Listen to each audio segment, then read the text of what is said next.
To jama'a yau muna ɗauke da asirin rufin baki. Wannan asiri na rufin baki zalla idan kana son ka karɓi maƙudan kuɗaɗe wajen wani ko kuma kana son ka karɓi wani muhimmin abu a wajen wani ko kuma kana son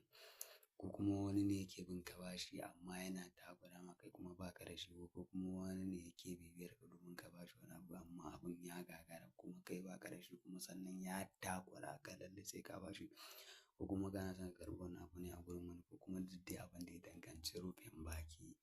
To idan ka aikata wannan rufin bakin har abada mutum ba zai ƙara tambayar ka ba sai dai idan kai ne ya ka bashi. To assalamu alaikum warahmatullahi ta'ala barakatuh. Muna kuwa fata alkhairi kamar da ake mana fata alkhairi daga ƙasashe daban-daban kai kamar irin su Nijar, Libya, kamar Chad, Algeria, Taiwan, Qatar, Turkey, irin su South Africa, mutanen mu da suke kiran mu suke mana tambayoyi suke tura mana saƙonni ta wanda suke biye domin ƙarin bayani ta WhatsApp wanda suke kiran mu. To insha Allah rabbi